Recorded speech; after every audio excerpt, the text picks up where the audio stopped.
As the world become more globalized, different cultures from different countries have changed over time. Culture is defined as characteristic of a group of people which consists of elements like language, education, religion, and social structure. Individualism or collectivism is correlated to the social structure of a country. For example, Australia has high scores in individualism based on Hofstede findings. People in Australia are encouraged to strive for their best and achieve their individual goals. In contrast, the social structure of China seems to lean towards collectivism and group-oriented activities. Many researchers have found that Chinese societies encompasses characteristics of group orientation and loyalty. In addition, China also has low scores of individualism based on Hofstede findings. Thus, Chinese at work are presumed to be collective subjects. Now we're going to talk about the differences and the cultural differences in language between Australia and China. Obviously, they both have different mother tongues, Australia being English and China being Chinese language, but however, language can be both verbal and non-verbal communication.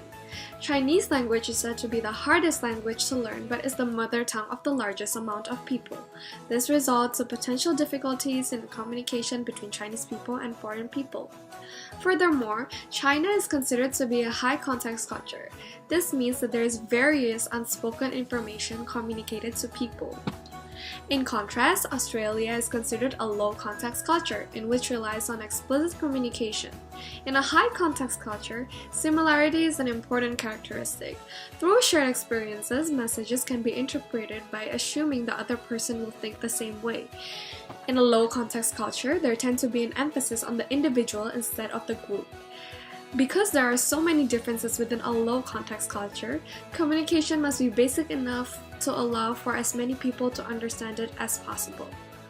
The Chinese culture also emphasizes on the importance of guanxi, which means relationship. This is one of the deep-rooted Eastern culture in which distinguish the East Asian market economy. This is highly detrimental for the success of business in Chinese societies. The culture has a "you will help me and I'll help you" mentality in which both sides benefit. In comparison to Australia, in which is a highly individualist country, the Chinese culture prefers to foster long-lasting relationship, loyalty, and trust between one another. The Chinese prefer to build a personal relationship with a business partner before going to business together. Australia, on the other hand, tends to make shallow and short-term relationship in which separate personal life and business. Furthermore, around 26% of Chinese population are following Confucian philosophies. Confucianism stresses on the importance of showing respect to age, seniority, and educational background. This affects the way Chinese societies conduct businesses as well as the way they interact with one another. Management style tends to lean towards the directive, which reflects basic Confucian concept of hierarchical nature of society. This is also supported with the fact that China ranks high in power distance in comparison to other Asian countries based on Hofstede studies. This means that inequalities among people are acceptable and that subordinates should respect the people of higher rank. Furthermore, traditionally, the role of men and women is very distinct in the Chinese culture. Men are perceived as a breadwinner while the woman is perceived as a stay-at-home housewives. Nowadays, more women are becoming more educated and are entering the job market. This expands the labor market and increased competition. Thus, due to increased globalization and modernization, an increasing amount of individualism and more Western way of thinking are embraced by young Chinese people. This may be due to China's emerging economy. Cross et al. States that people from lower and upper class behave differently.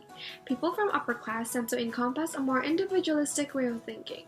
Due to China's increasing growth in economy, there are an increasing amount of people with more disposable income, in which means that there is more people in the upper class. This may result in higher individualism. Furthermore, there is an increasing amount of migration of Chinese people in which results in them adopting a foreign way of thinking. In 2018, around 187,500 Chinese students are studying in Australia. This may result in convergence of culture as more Chinese people are adapting to Australia's values. Chinese culture and religion such as Confucianism may fade over time as the youths are now modernized and westernized. Furthermore, China's economic reform has emphasized on rewarding people based on individual performance and enhancing competition. Factors like quantity now has to be balanced with professionalism.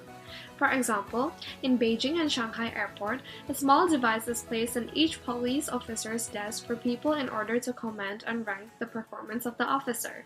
Another example is that large projects such as lease of land for building of property are subjected to international building.